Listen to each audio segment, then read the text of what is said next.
saya akan memaparkan hasil tugas saya pada LK 1.1.A.8, yaitu koneksi antar materi, yang berisikan kesimpulan dan refleksi tentang pemikiran Ki Hajar Dewantara.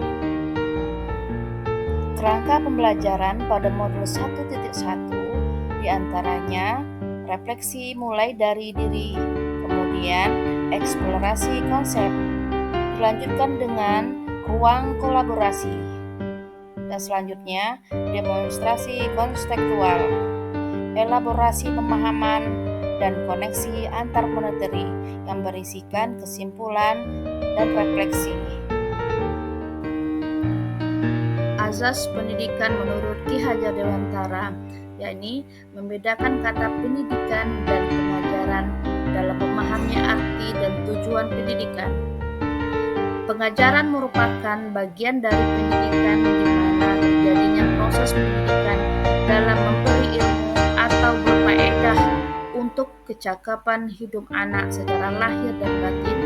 Sedangkan pendidikan merupakan tuntunan terhadap segala kodrat yang dimiliki anak agar ia mampu mencapai keselamatan dan kebahagiaan yang setinggi-tingginya, baik sebagai seorang manusia maupun sebagai anggota masyarakat. Berikut ini dasar pemikiran Ki Hajar Dewantara.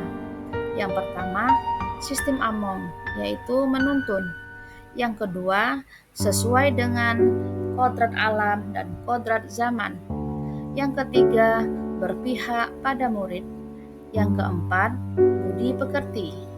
Yang kelima, trikon Ki Hajar Dewantara, yaitu kontinu, konvergen, dan konsentrik. Yang kelima, merdeka lahir dan batin. Yang keenam, bukan tabula rasa. Yang ketujuh, pendidikan seperti petani atau tukang kebun kehidupan. Hal yang saya percaya tentang murid dan pembelajaran di kelas sebelum saya mempelajari modul 1.1, yaitu pembelajaran lebih dominan dilakukan oleh guru.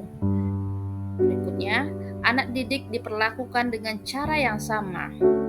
Kemudian sering mengeluh jika banyak anak didik yang tidak selesai mengerjakan tugas kerjanya atau LK. Kemudian ketuntasan belajar anak didik dilihat dari LK yang selesai mereka mengerjakan dan aspek kognitifnya saja.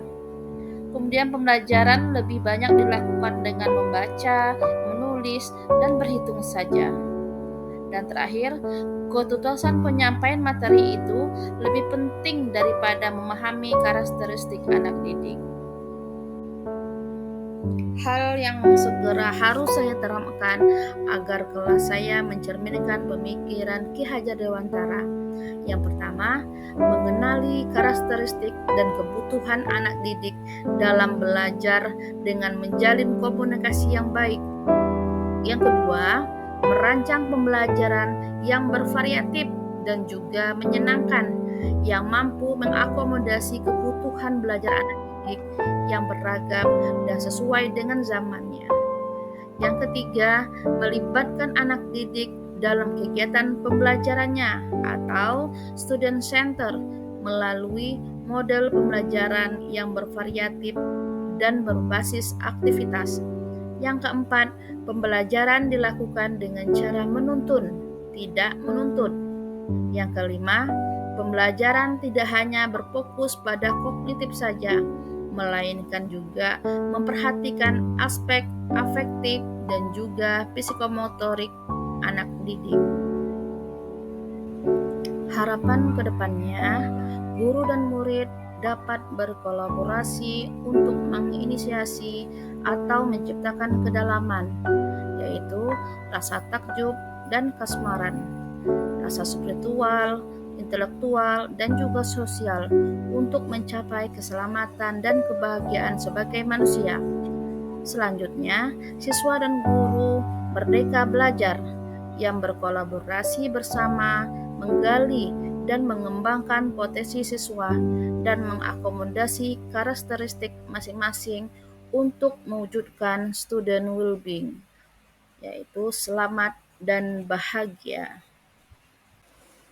Demikian hasil kesimpulan dan refleksi tentang pemikiran Ki Hajar Dewantara. Mohon maaf atas segala kekurangan. Terima kasih. Salam Guru Penggerak.